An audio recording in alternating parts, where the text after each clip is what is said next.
సాగిపోయినా నీడ వంటి జీవితం అల్పమైనది, నీటి బుడగ వంటిది.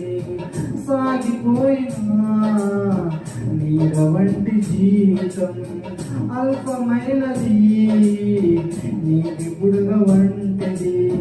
తెరిచి ఉంది తీర్పుగా మార్పు లేని వారి కోసం, తెరచి ఉంచి తీర్పు ద్వారా మార్పు లేని వారి కోసం.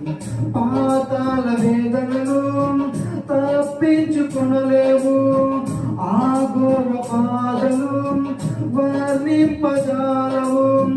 పాతాళ వేదనలు తప్పించుకొనలేవు, ఆ ఘోర బాధలు వర్ణింపజాలవు.